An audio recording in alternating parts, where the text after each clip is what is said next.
He was a Japanese fox, and although he looked just like any other fox, he knew a few things that his American brothers have never heard about even to this day.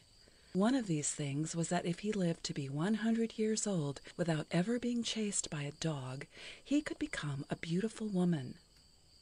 If he lived for 500 years and never a dog pursued him, he could be changed into a mighty wizard who would know more than any man on earth.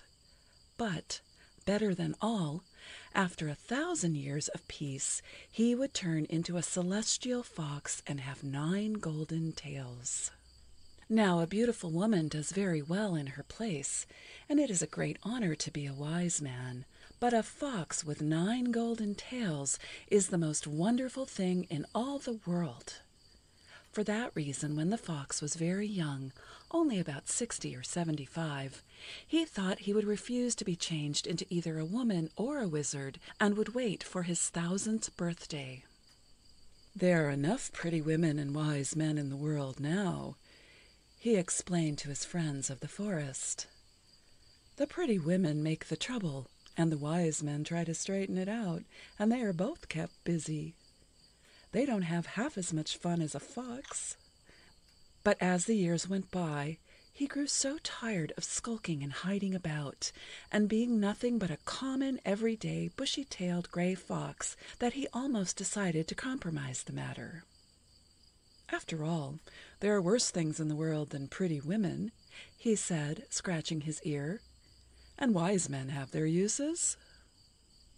What settled the question quite suddenly was a most exciting adventure he had just when he had begun to think he was cunning enough to outwit all the dogs on the island of Japan.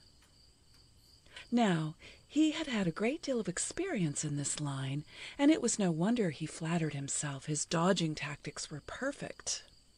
His ear was so trained he could hear a dog barking miles away, and he could smell a pack of hounds even further than he could hear them.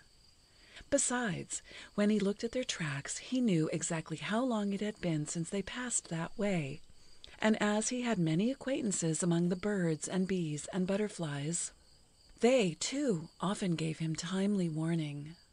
He had also traveled extensively, and knew all the safe places for a fox to stop.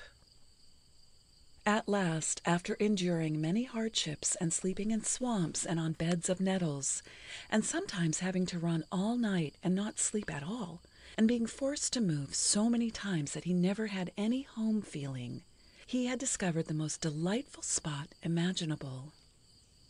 It was a beautiful wood toward the north of the island, where the gnarled old trees were so thick and crooked, and the weeds so tall that the sun never touched the ground, and it was so dark and gloomy there, men said it was the home of gnomes and goblins, and no one could be induced to pass through it.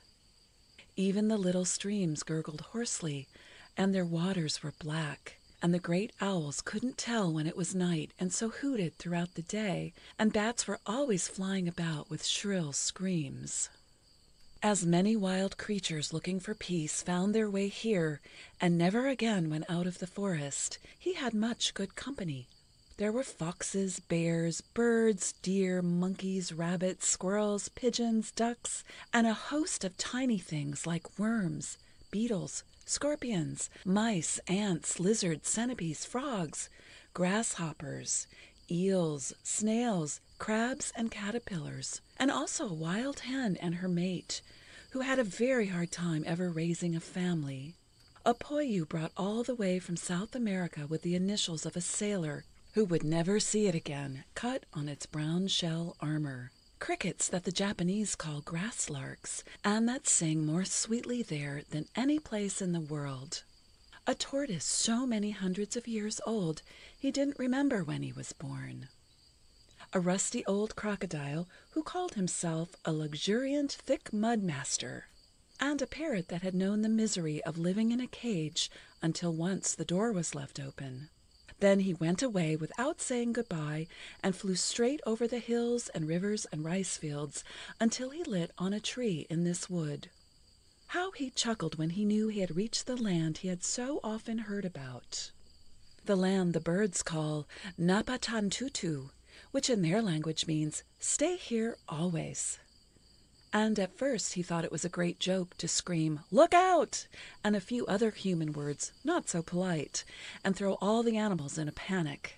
But after he had been there a while, he either reformed or forgot how men talked, and so bothered them no more.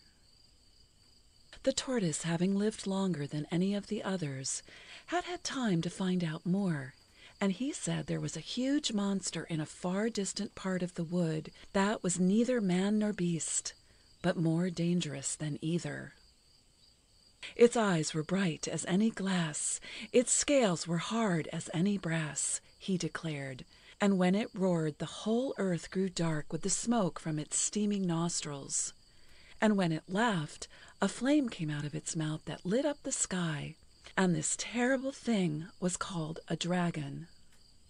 It goes without saying they were all very careful to keep away from the particular place where the dragon was said to live, and as none of them had ever seen it, they were not sure it was there.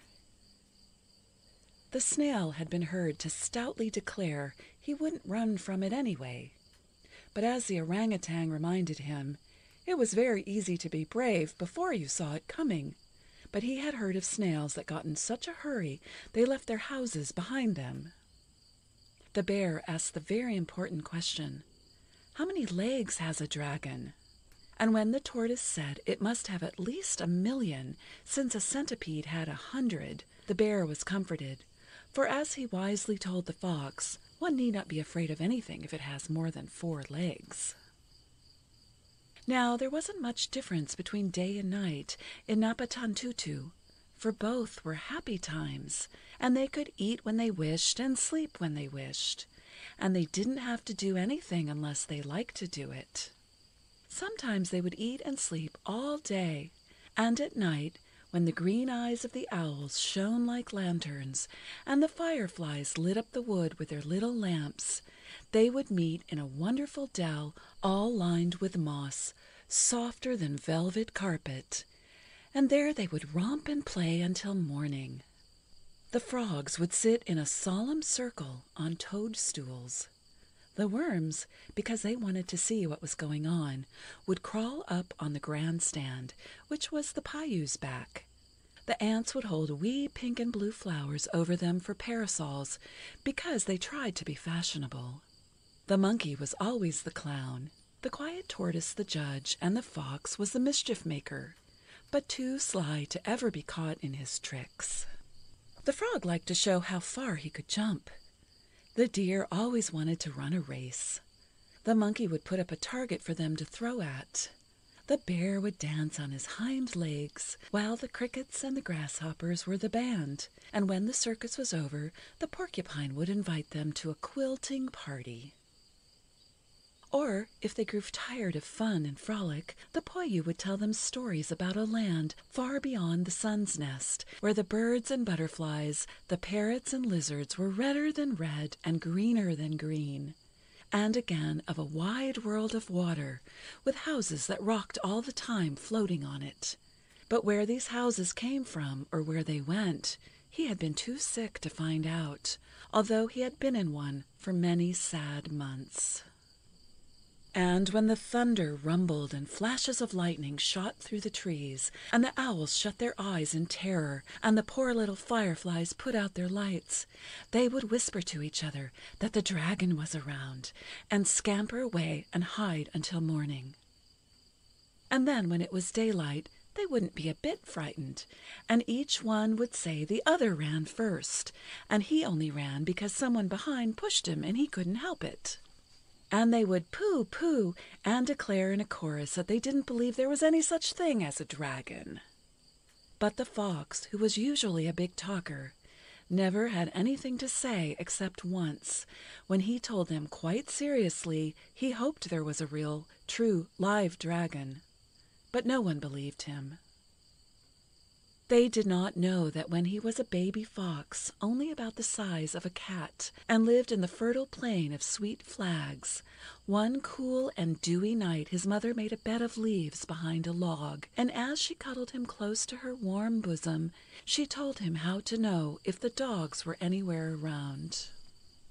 She said when the wind brought him a hot breath out of a cold nose, a breath that smelt like it had a bark in it, he must listen with both ears, and after that if he heard a sound that was neither hungry nor angry, but came full tilt out of a throat just bursting with joy, he would know that the dogs were on his trail, for they only chased animals for the fun of catching them. And because a fox was so cunning, it was great sport to run him down. And if he saw strange tracks in which had lodged a caterpillar's hair or an ant's egg, the dogs had passed the day before. But if the tracks were bare, the feet that made them were not far away. And she added, if he were smart enough to never let the dogs get after him, when he was 1,000 years old, a dragon would give him 9 golden tails. It was true no one had ever seen a fox with more than 1 tail, but in the Kojiri, or Tales of Ancient Things, which was written on the bark of the oldest trees, it had always been told that there would be one fox who would in this way become the hero of his race, and perhaps he would be that very one if he learned to be clever and careful. And as his mother was the wisest fox on earth, he knew that she knew what she was talking about, and he was glad now to hear there was a dragon handy. In fact, Napatantutu was exactly the kind of home the fox was looking for, dragon and all, and he was quite sure he could pass 1,000 quiet years here without ever hearing the bark of a dog. He no longer jumped at the sound of every crackling twig or put his ear to the ground before he sat down to rest. And often he would lie for hours on some cool knoll, licking his paws and thinking up some prank to play on his neighbors. And he grew fat and saucy and lazy, and whisked his one insignificant tail proudly as he walked. But alas, there came an end to these delightful days. Late in the afternoon of his 100th birthday, as he stood watching 2 ants wage a fierce battle over a grain of rice, close behind him he heard a sound that made his very blood run cold. He raised his head and sniffed the air, then stood trembling.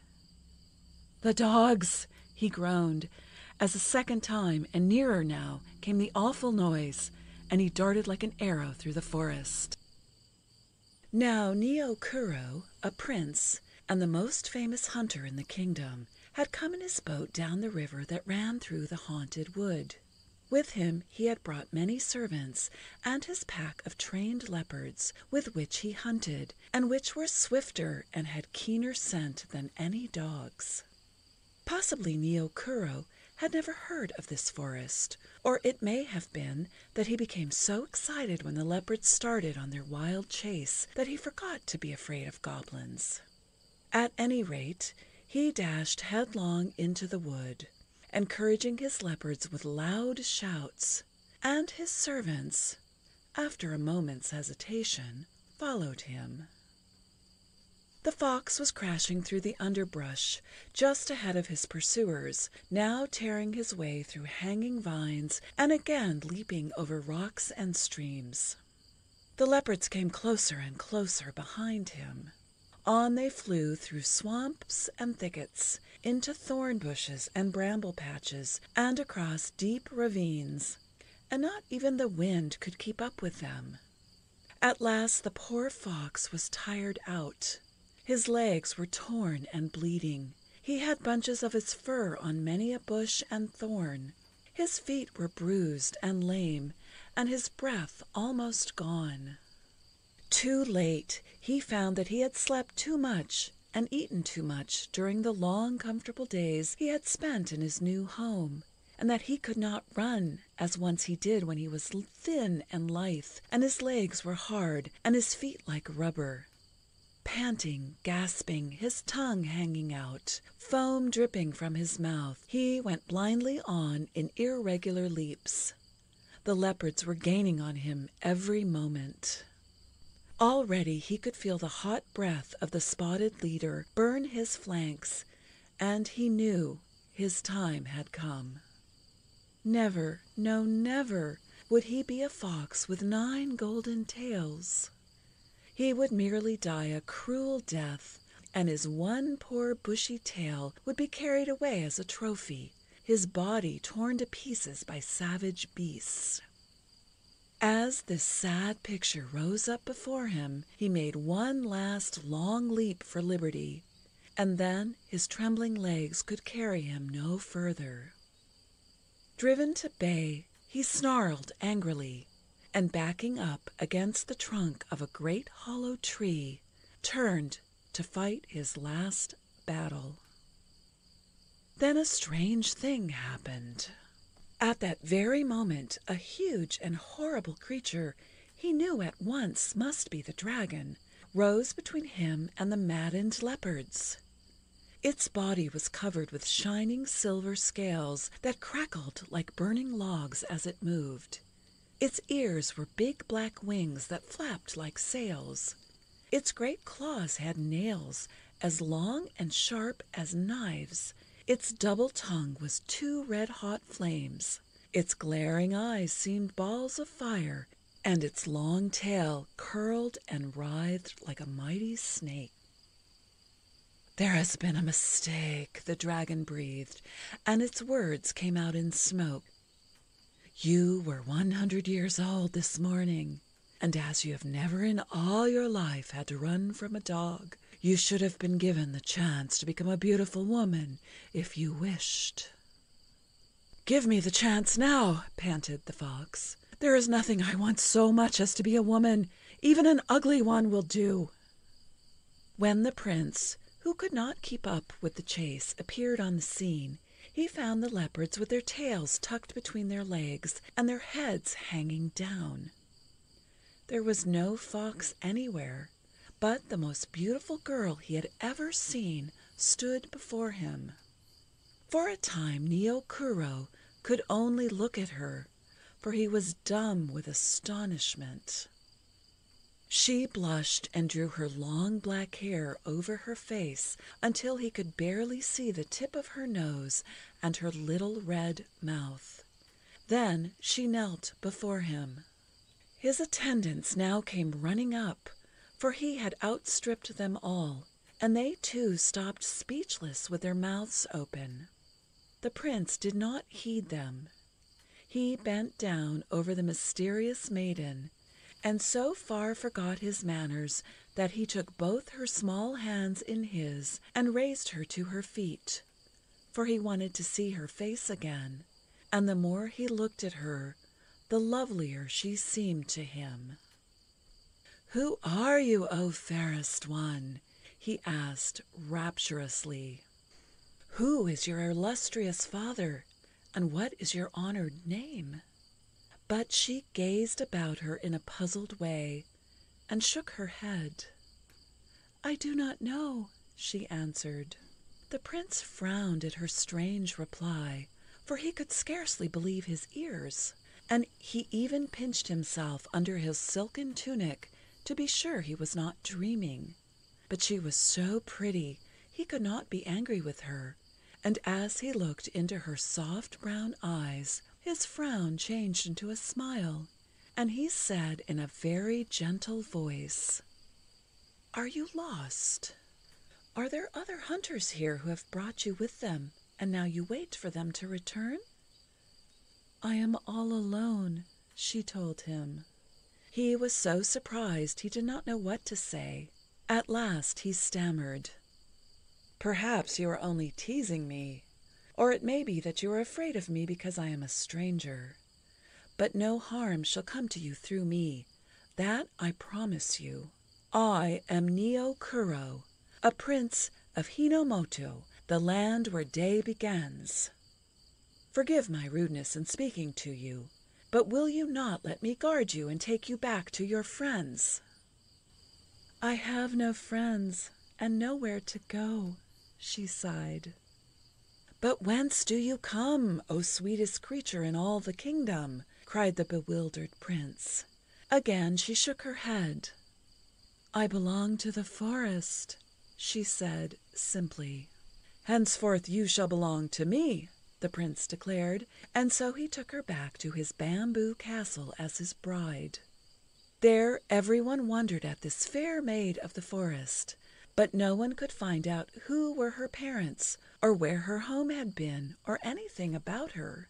And the prince was so charmed with her grace and beauty, he never bothered his head about these questions that so worried other people. She loved him, and he loved her, and that was all he cared to know about her, for the prince was a very clever man. He bought her the loveliest gowns of purple and yellow satin, all embroidered in roses and green leaves and jeweled butterflies, and she had servants to wait upon her and fan her, and a red and gold jinrickshaw to ride in. He called her a queer Japanese word which means wild flower, for he said she grew and blossomed in the forest, and he transplanted her and made her a princess. But that was just his own pet name for her, and he ordered that throughout the land, where the day begins, she should be known as the Princess Hoshi, or the Star Princess. And he gave a great supper and invited all the people of his kingdom to it, and in the center of the table was a cake so big it looked like a snow-covered mountain, and around it were blooming all the joyous and lucky flowers, while out in the court was a maple tree covered with what everyone thought at first was autumn leaves. But these leaves turned out to be little cakes of every color under the sun, and each guest was given a red paper bag filled with them to carry home. No wonder they were all glad the prince had found a Princess Hoshi, and wished him and his star princess long life and much joy. It is true there were some who, as soon as they got away, nodded their heads knowingly as they munched their cakes, and said the princess was an odd person, and perhaps the prince would one day wish he had left her in the forest.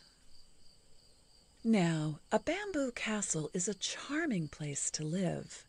There were wind bells hung all along the eaves, and they tinkled with a whisper of every passing breeze, and the windows were of paper, so that when the princess wanted to look out of doors, all she had to do was to poke a hole in one of them with her finger, and by putting one eye there, she could see everything that was passing, and no one could catch a glimpse of her.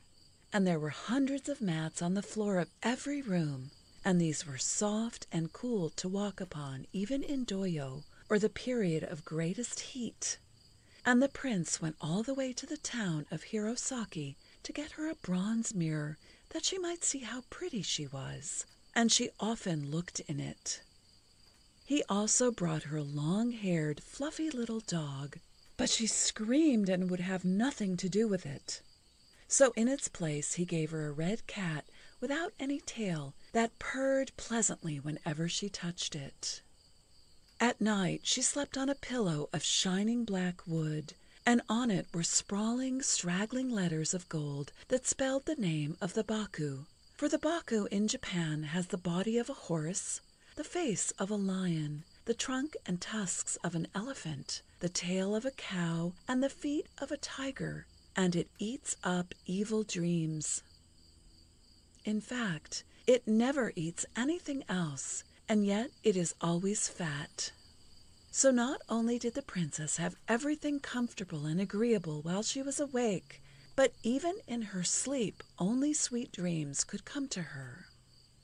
And on summer evenings when there wasn't any moon, the prince would have many bright-colored paper lanterns lit and hung in the garden, and lamps that looked like flowers would be swung in the trees, and then he would have his servants, who had been busy all day catching them in nets, turn out thousands of fireflies with their little golden lights all glowing, and the garden would be changed into fairyland. The princess would sit in an arbor fringed with wisteria blossoms and sip her tea, while some of her maidens would sing for her, and others, with much bowing and waving of fans, would dance in a slow and solemn fashion. And again, when the moon was a big, soft, bright ball, and the clouds were very blue, she and the prince and her maidens would go to a pavilion in the center of the garden and climb the many steps to the top, where there was a room called the moon-viewing place of peace. And the prince would tell his flower wife in the lovely language of the land that the sun was a golden crow and the moon a jeweled hare, and of how Princess Splendor, the dear daughter of the moon, once ran away, and when her mother called her, she climbed home on a moonbeam, crying silver tears, and all her tears took wings and flew down to earth and turned into fireflies. But the princess would have thoughts they could not understand, and ask questions that would make even Neo Kuro smile. Once she said to him quite seriously, "Did you ever see a dragon?" "Certainly," he answered. "There were many of these wriggling creatures made of red and yellow and pink and green paper, with lanterns for eyes, carried in the festival procession last year. They were very amusing." "Paper dragons!" she cried, scornfully. "I mean live ones." "I have read of them and seen many pictures of them," he told her. "There was one called Ryugu, the Dragon King of the world under the sea, and when he sneezed the waters would jump up and tumble over each other in mighty waves, and every time the dragon caught cold, many a fishing boat went down. But that was years and years ago, and now all the dragons are dead." And she only laughed and said no more, but she knew better. Perhaps the trouble was she knew too much to be a princess, and that was why she at last got dreadfully bored. But for many months everything went on beautifully at Bamboo Castle, and the prince and Wildflower were deliciously happy. It was very nice to have a magnificent home, and a lake full of gold fish, and a shady garden where fountains trickled drops of music, and little crystal streams rushed over the rocks and sang to the lilies on their banks.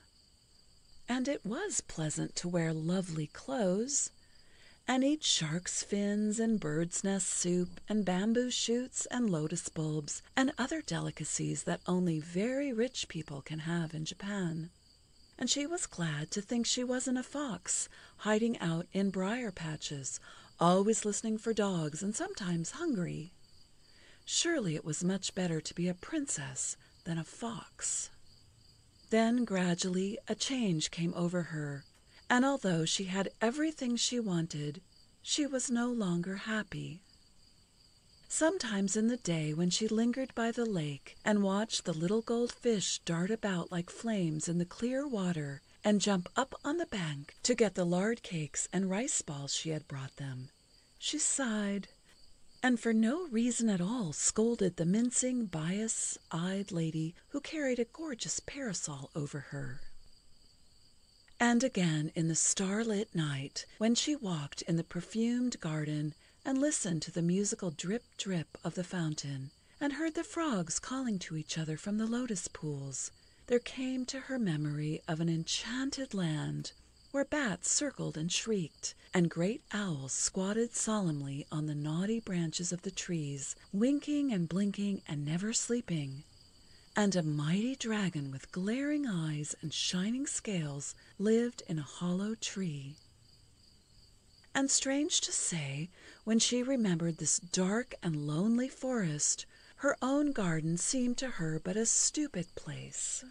After a while she grew tired of living in a house, even if it was a bamboo castle, and whenever she went out having men carry her about in a stuffy chair, and she longed for the shade of the faraway wood, the sound of the hoarsely gurgling streams, for a run in the early morning through the dew-laden grass, for the hum of the bees, the smell of the dead leaves, and a nap on a mossy bank.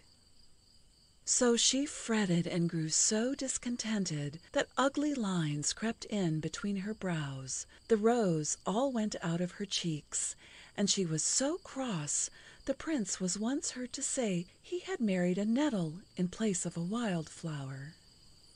She slapped her servants, quarreled with her mother-in-law, which in Japan is an awful thing to do, and was altogether as disagreeable as a woman could be. The prince was patient. He stood it for a long time without saying a word, and tried in every way to please his royal lady.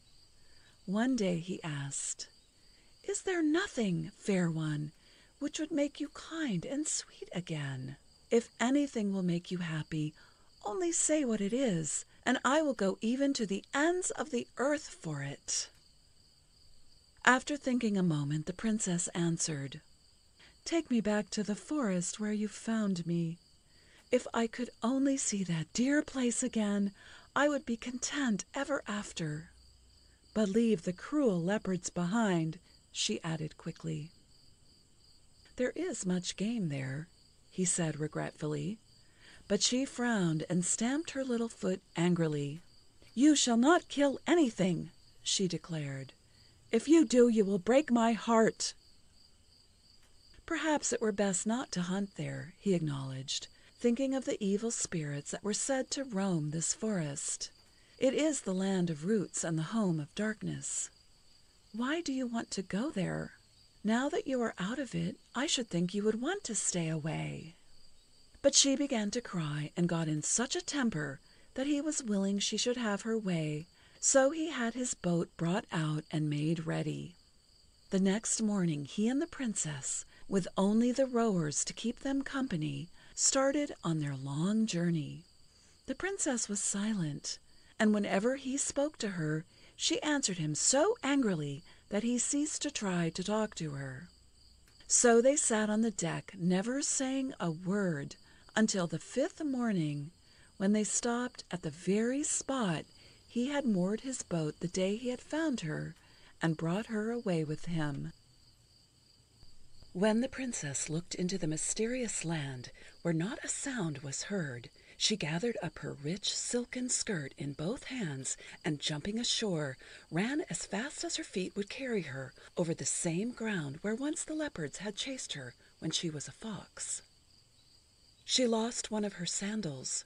Her hair, that was fastened high on her head with fans and golden pins, slipped down on her shoulders, and the jeweled clasp at her waist dropped off, but she never stopped or looked behind.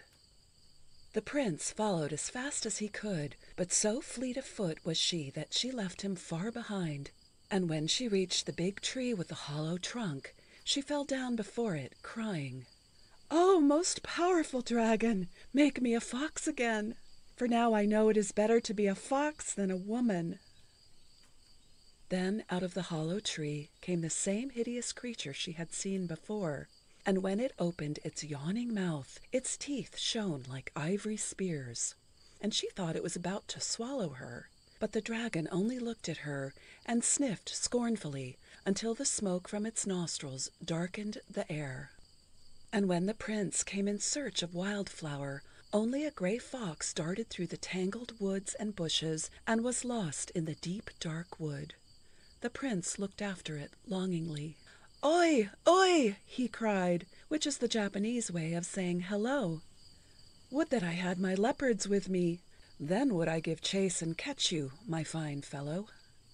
But he had no time to bother with a fox when his loved one was lost in this queer and dangerous place, and he rushed frantically about the forest, calling, "Wildflower, Wildflower!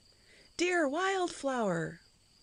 But though he sought her for many days, and all the rowers joined in the hunt, he never saw her again. So he went back to the bamboo castle very sad and lonely, but everyone there, tired of her airs and her temper, said she was a witch and he was well rid of her. When he thought about how peevish she had become, he was inclined to agree with them, and finally he married a pretty and amiable little princess, and Wildflower was forgotten. And out in the shadowy depths of a certain wood a cunning gray fox smiled until he showed his shining teeth, when a saucy bird, mocking the prince's call, repeated, "Wildflower, Wildflower, dear Wildflower," in its merry song. Then he lay down and rolled over in the wet leaves and licked his fur contentedly. "I'm glad I'm out of that," he said. "Now I'll wait until the 1,000 years are up. Nothing will satisfy me except to be a fox with 9 golden tails." With never a regret, he went back to the old life, and hunted mice and creeping things when he got hungry, and when there was neither moon nor stars, ran through the black night to the farmhouse far beyond the edge of the forest, and came back in the gray of the morning with his lips all bloody and his paws as well, the signs of his midnight feast in the chicken yard. The wonderful wood, so dark, so still, so cool, put on patches of color with the passing month, and in the few spots where the sunshine sometimes crept, the trees grew vivid with the burning glory of autumn, or pale and cold with the first blue blossoms of spring, then softly pink with azalea blooms, or bright as a glowing sunset with the flowers of peach and cherry. And in the period of greatest light, the leaves would cover the ground and make soft beds where all the wild things could sleep snug and warm during the period of the greatest cold. As for the fox, though he was a bit quarrelsome, the years passed pleasantly and peacefully. No one ever again came there to hunt, and such queer things had been whispered abroad about what happened in this pathless country, where lived such strange creatures as never man had seen, that travelers went far out of their way rather than pass through it.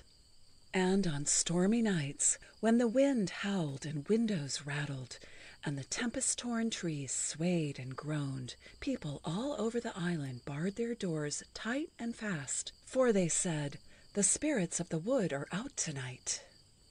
And they lit incense sticks to keep them from coming in, and as they sipped their tea, told stories about the weird wood. A favorite one was that a beautiful princess was kept there a prisoner by a cruel dragon, and of how a mighty prince once found her and carried her away to his castle. But she heard the dragon calling her all day and all the night, and at last either she slipped out of the castle and went to him, or else he came and stole her away. No one knew just which way it was. And while other brave men would willingly go to rescue her, yet they all agreed what was the use, for the dragon would get her again, and they would have their trouble for nothing. So she had been there now for hundreds and hundreds of years, but she was still young and lovely. So the story ran. But, like all legends, it got a little twisted in the telling. So many summers and winters came and went that everyone except the fox forgot to count them. At last a famine spread over all the land. It was the period of greatest heat. No rain had fallen for many a week. The earth was dry as a dead leaf, the grass turned brown, the streams dried up, the birds all died or went away, one by one the animals perished, and the once beautiful Napatantutu was grim and desolate. The fox was now 500 years old. His coat of fur was whiter than when he was young. His legs were not so nimble, and some of his teeth were gone. He searched the wood for food and water, and could find neither. He grew so thin that his ribs stuck through his skin. So weak, he trembled like the aspen when he walked. The pains of hunger gnawed him day and night, and he felt as if he must surely die. Then he mustered up all the strength he had left, and crawled to the big tree with the hollow trunk. There he fell down, a heap of skin and bones, and called feebly for the dragon. When this terrible creature came out, it blew fire and smoke at him in awful wrath. "I thought you wanted to be a fox with 9 golden tails. Why have you disturbed me?" it thundered. "A fox with 9 golden tails is a nice thing to talk about," the poor fox whimpered. "But a wise man is better than a dead fox, even if it had 20 golden tails. So make me a wizard, great one, and then will I trouble you no more." "Bah!" cried the dragon with such fury that the flames from its mouth flew up to the top of the hollow tree. When they died away, the fox was nowhere to be seen. In his place stood a very solemn-looking old man with green spectacles and a bald head. "Dear me, this is most peculiar," he mumbled as he pulled his long gray whiskers thoughtfully. "I will go to the nearest village and get something to eat. Then I'll come back and talk to that dragon a while." If I can find out some of his secrets, I will make myself the wisest man that ever lived, and then I will become the richest." From one end of the land to the other, and even to the islands far off the coast, spread the fame of the great magician who lived in a cave on the seashore. Princes talked about him in their castles, and the very poorest people in their little bamboo-covered huts, as they counted their grains of rice, told of the wonderful wisdom of the caveman, as he was called. "He can do many strange things, but there is no use going to him if you have not money," they said sadly. "He is hungry for gold." Meanwhile, the caveman waxed rich. The floor of his cavern home was strewn with shining gold, ornaments of silver and ivory were on the walls, and he had great bags of glittering jewels and treasures of untold value, all given him by those who had come to him for help. He could tell when it would rain and when a man must plant his crop to reap a full harvest, where money was hidden if it had been stolen, and who had taken it. Who was the right girl for a man to marry, and who was his secret enemy. He knew what would cure the sick, what would drive away evil spirits, and everything that anyone could ask him. But he was also very cruel. When the poor sought him in their sorrow, he took away their last cent, and he gave neither to the sick nor to the hungry. "A wise man is greater than princes or kings," he boasted. "Some day I will rule the land, and all men shall pay tribute to me." And he grew richer and richer every day, but still he was not happy. No matter how many costly and beautiful gifts were brought him, he was never satisfied. He became so mean and miserly that at last the good king said, "We must rid ourselves of this man. Too long have I borne patiently with him and allowed him to oppress my people. He is very dangerous. If left alone, he may do great harm and become the curse of the kingdom. He has wisdom and wealth, and they have not contented him. What will he want next? Our heads, perhaps." So one night, while the caveman slept, the officers of the king crept in, and after beating him with their spears, bound him hand and foot and carried him off to prison. All the gold and precious stones and splendid gifts the people had brought him were sold and the money given to the poor. And there was feasting and rejoicing everywhere, for everyone had grown to hate and fear him. "You might have done much good," the king told him, "but you worked only evil. I shall keep you in prison for many years, and see if you will learn to be good and happy as well as wise." The wizard went back to his dark little cell and pulled his long beard all the night long. When the sun peeped over the big blue mountains the next morning, he had not closed his eyes. Like many men, wise and otherwise, he knew better how to manage other people's affairs than his own. He had not been able to bring any charms away from the cave. He had neither money nor friends, and in vain he racked his brain for a way of escape from his gloomy prison. "I hate men," he cried fiercely. "Why did I ever become one? They are nothing but stupid, two-legged animals. I see plainly now it is more honor to be even a common gray fox than the wisest man in the world. Oh, that I had never seen that miserable dragon!" But it did no good to talk this way. He was chained fast to the wall in a horrible dungeon, with nothing but bread and water to live on, and the thing to worry about now was how to get out. Just as he was trying to think up some plan, there came the sound of the key turning in the rusty lock. The next moment he was surprised to see an ugly old woman coming toward him. She was dressed in a purple satin gown with gold birds embroidered upon it. Her bony fingers sparkled with rings. A long chain of pearls was around her neck, and he knew by the crown on her head that it was the Queen Mother herself.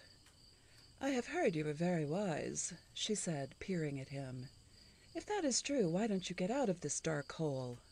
"Ah, I could," he moaned, shaking his head sadly. "But my charms are all in the cave.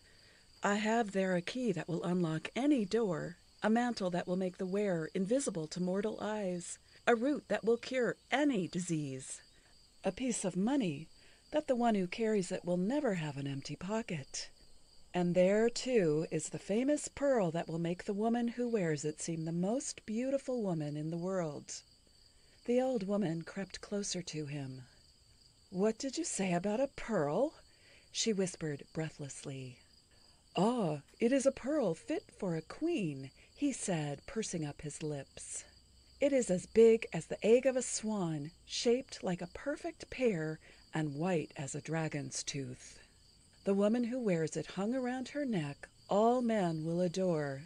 She will always be young, always the loveliest lady that was ever seen." The eyes of the queen glittered greedily. "Where is that pearl, wizard?" she asked, grasping his arm so tightly that her claw-like fingers dug into his flesh. But the wizard only smiled. "The wise man tells not all he knows," he answered. She caught him by the shoulders and shook him fiercely. "Speak, speak!" she commanded.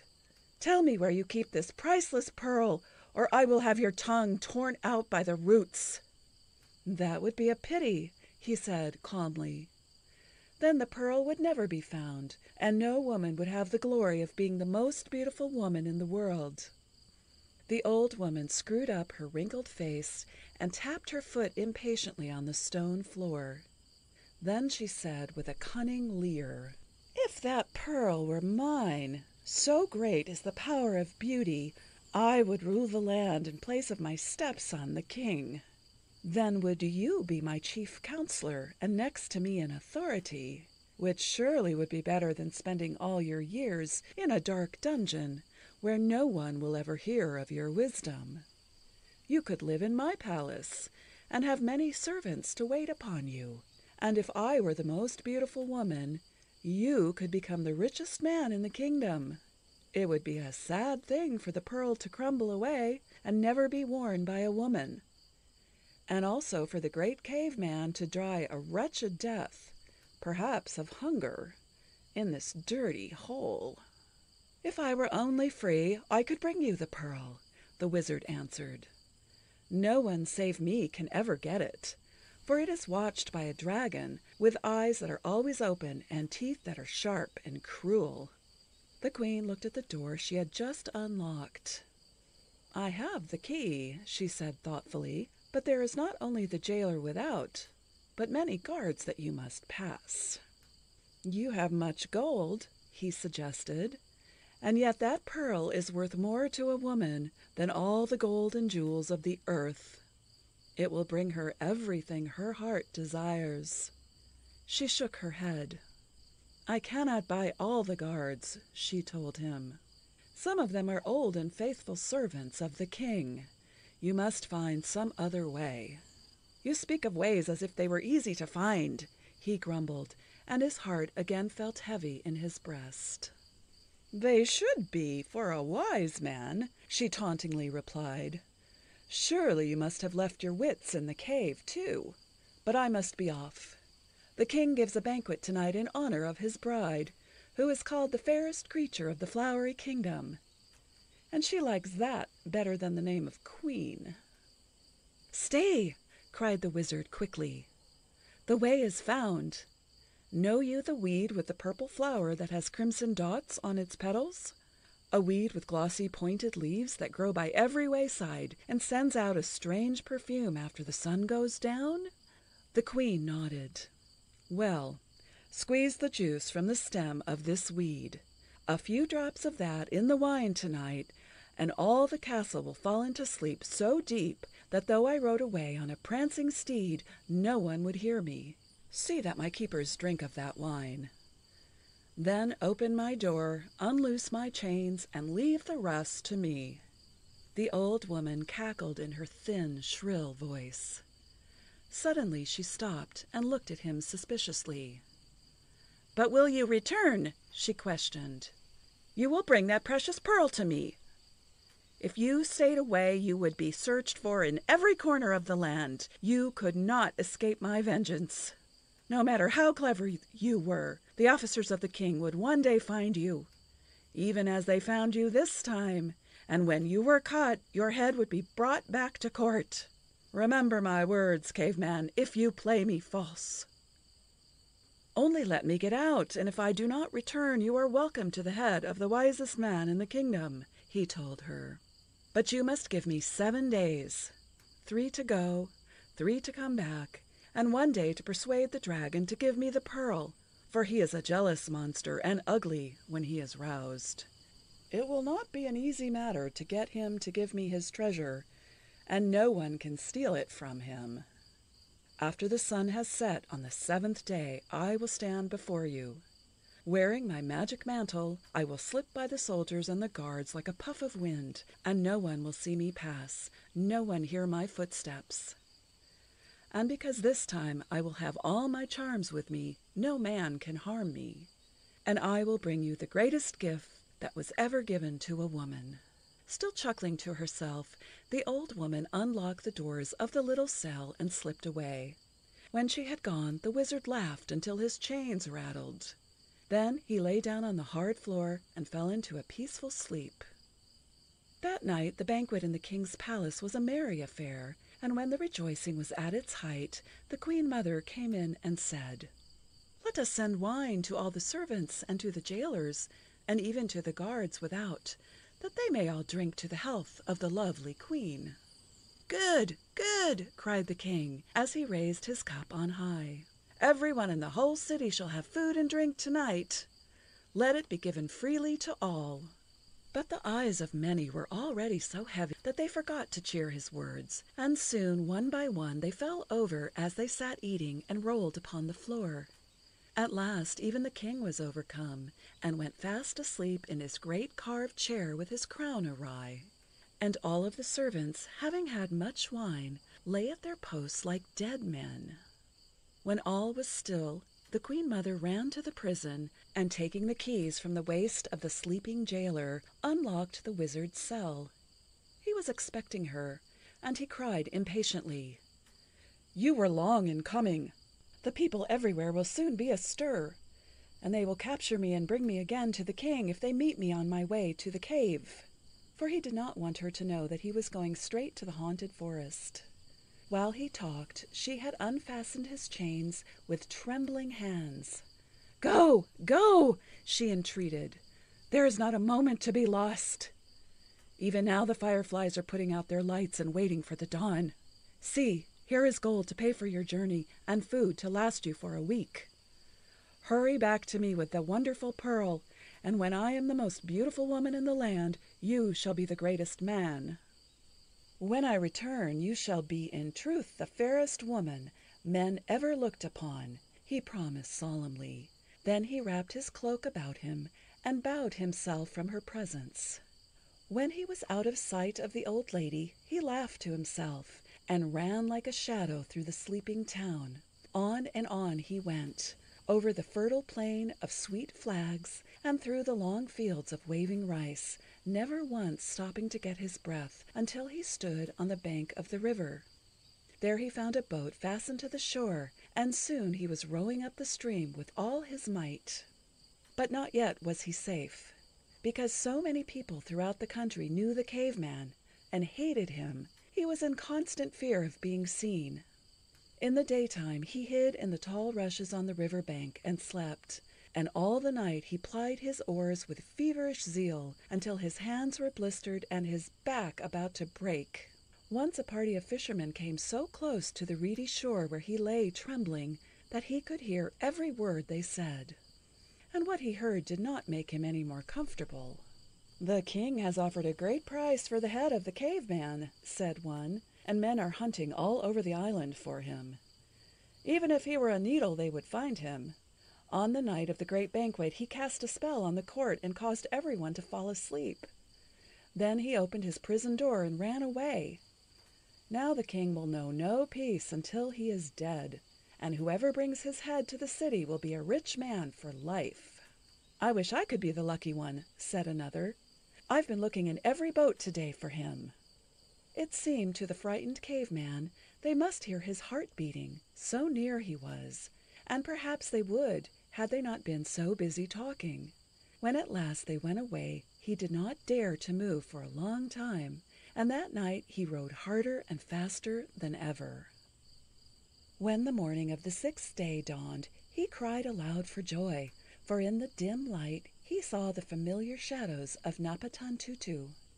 When he had come nearer, even within the shade of the great trees and the overhanging vines, he leaped out of the boat, and as soon as his feet had touched the ground, started toward the home of the dragon. He had thrown away his cloak, his food, his gold, for he no longer had need of them. Once more he was to be free. In the wood all was silent and lone. Not even a bird was stirring as he sped over the cool, wet grass.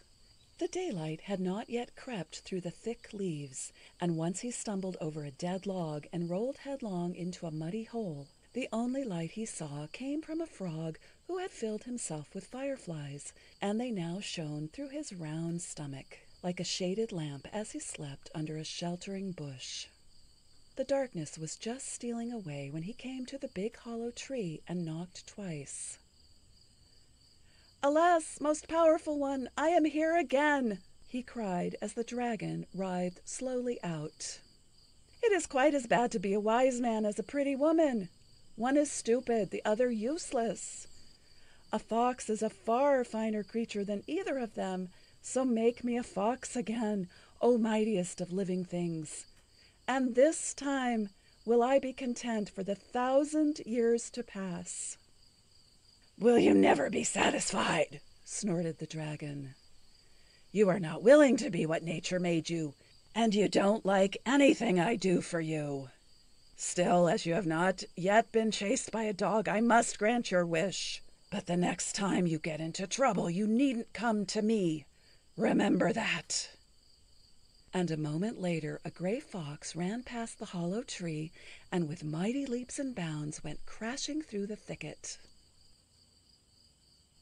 Again the fox went back to his old sly ways, and for a time was quite pleased to be only a fox and live in beautiful Napantatutu. Of men and men's ways he had had quite enough, and he was often heard to say, and he would cock his head to one side and wink and grin every time he thought of the poor old lady who was still waiting for her pearl. The animals came and went, and their children and their grandchildren and their great-grandchildren, and still he lived on.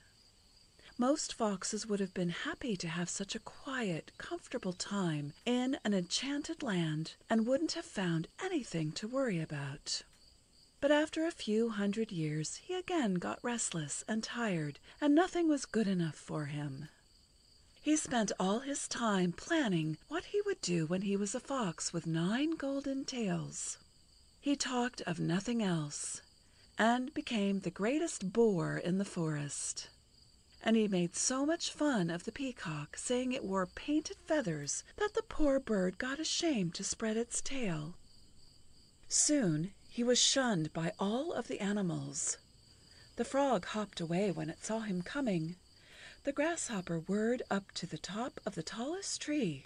The owls rolled their eyes at him, flapped their wings, and away they went, and even the lazy old tortoise that every day came out to take its nap in a little spot of sunshine tried to crawl away in a hurry when it heard him coming, and sometimes in its haste rolled all the way down the river bank. Year by year he went from bad to worse. He found fault with everybody and everything, and was so cross that after a while he didn't have a single friend.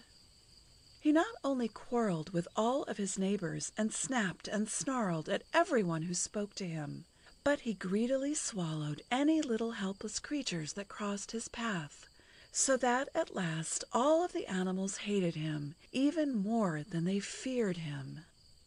Then, too, he refused to have anything to do with any other foxes that found their way into the peaceful wood and made their lives miserable with his airs. "You are nothing but common beasts," he told them haughtily. "You will never have even 1 golden tail, while I will one day be the wonder of the world." "Hadn't you better wait until you get your fine tails before you brag so much?" asked one saucy young fellow. "It may not be any better than being a woman or a wizard or even an old gray fox." "A fox with 9 golden tails is the most magnificent thing that was ever seen or heard about," he snarled. "I will be the king of beasts, and even men will worship me." And he walked away, switching his one bushy tail angrily. And he could only console himself by thinking what a sad thing it was not to be appreciated. "They are all jealous of me," he told himself, as he didn't often get a chance to talk to anyone else. And he fretted and fumed from morning until night, counting the years that must pass, and he grew old and thin worrying because the days were so long. But everything comes if you only wait long enough, and at last the day came when he was 1,000 years old. He had stayed all night by the hollow tree so that he would be on hand early in the morning, and long before it was day he began to knock and bark and call for the dragon. Even before the sun had touched the treetops, the dragon came out, rubbing its eyes sleepily. "How dare you wake me up?" cried the angry creature, blowing out fire and sparks and smoke until it looked like a volcano. "This is my 1000th birthday, and I want my 9 tails of gold," whined the fox. "You are a blithering old bother," roared the dragon. "You don't even know what you want, and you don't want anything after you get it. Well, this is your last visit to me. Don't let me ever see you again." With another snort, it raised its forked tail, all covered with silver scales, high above its head, opened its huge mouth, and yawned furiously. Then it slowly wriggled back into its dark bed, and standing without was a fox with 9 big, bright, glittering golden tails. Never, never had such a thing been seen by man or beast. Even the fox was stunned for a moment when he found what had happened to him.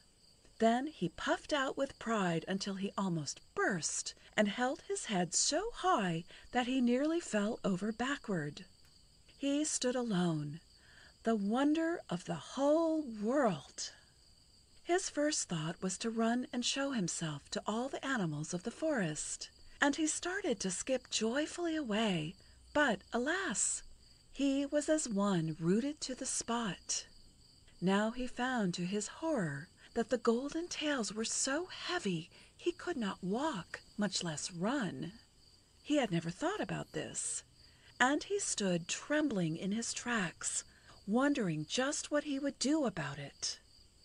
Besides, although he knew they must be very beautiful, he could only twist his head far enough around to see the tip end of one of them. He wanted so to see them all and know how very grand he really did look. He kept lifting up first one foot and then another, and straining and tugging in his struggle to trot off and let himself be seen.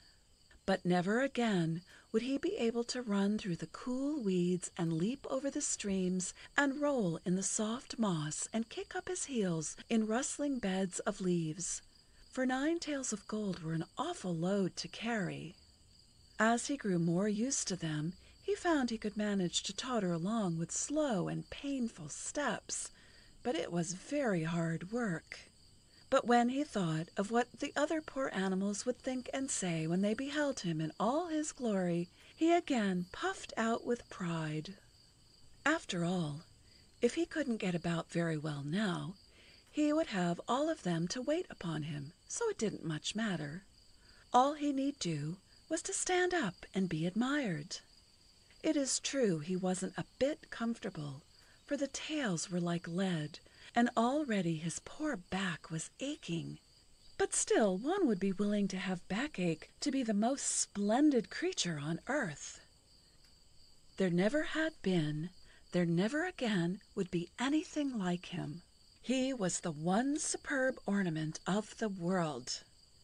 He kept repeating this to himself with much satisfaction, and if he couldn't walk, he could ride in the future on the backs of his adoring slaves, and perhaps that was better.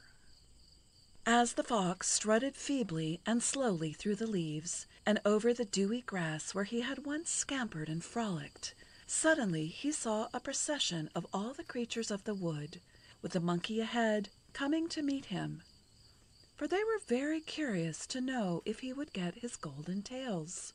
He stopped and stood silent and haughty, waiting for them. They gathered around him, but never said a word, and so he cried out shrilly, "Behold your king! I am the most wonderful animal in all the world. Never again on land or on sea will there be bird or beast or fish or fowl that can compare with me. Stupid things that you are, fall down and worship me." Now what the animals saw was not anything beautiful or wonderful, but just the same old gray fox, with his back bald in patches, his legs trembling and his body twisted crooked by the weight of 9 stiff yellow tails that stuck out behind him. And the more they looked at him, the funnier figure he cut. As he ended his proud speech, he tried to spread his magnificent tails and strut as he had seen the peacock do, but he toppled over backward and kicked and squirmed in his efforts to get on his feet again. At this the animals set up a shout that echoed through the forest. The monkey laughed until he had to hold on to the limb of a tree by his tail to keep from falling off. The bear grinned at first, and then let out loud "Ha! ha!" The hen cackled, the owls hooed, the crickets chirped, the pigeons cooed with such glee they gurgled and choked. The rooster crowed, the parrot shrieked, the peafowl screamed, the ducks squawked, the frogs croaked, and young, luxuriant, thick mud master bellowed until the earth shook. The fox was at first dazed. Then he thought that he was so marvelous an object they had all gone crazy at the sight of him, and he waited for them to come to their senses. When they had quieted down a bit, he said scornfully, "Foolish things of the wood, I am not going to hurt you. If you obey me, I shall treat you kindly. But you must find me the daintiest food and carry me everywhere I wish to go. Now hurry and get me my breakfast." But the animals saw that a fox with 9 golden tails was but a helpless thing, not as much to be feared as the spry and snappy old fellow they had known for so many years. So some of them laughed and some of them sat down to watch him. "Obey me!" he screamed, his tongue hanging out with rage. "There never before was anything made like me." "No, because you are useless," said the tortoise. "A fox with 9 golden tails is the greatest thing in the world," he went on, not noticing the tortoise. "How do we know they are not brass tails?" asked the owl, and winked wisely. "And who is going to keep them polished?" asked the practical ant, who was known as a good housekeeper. "Who? Who?" hooted the owl. "Not I," said the grasshopper promptly, for he was afraid of work. The fox, puzzled, helpless, and angry, could only grit his teeth and glare at them. A spider, remembering how he had killed her whole family with a blow of his paw, crept up and stung his leg. The wee soft rabbits that he knew were such toothsome dainties hopped around him and laid back their pretty pink ears and sniffed. The fat and fuzzy little chickens, who had been taught to hide under mother's wing and hold their breath when he came in sight, now flapped their baby wings under his very nose, and then ran away and cried "Peep, peep" at him. And the monkey giggled and threw a nut that hit one of his fine tails a sounding whack. For once the quick wit of the fox deserted him. He could only turn up his nose and snarl slowly, for he was trying with all his might to plan what to do next.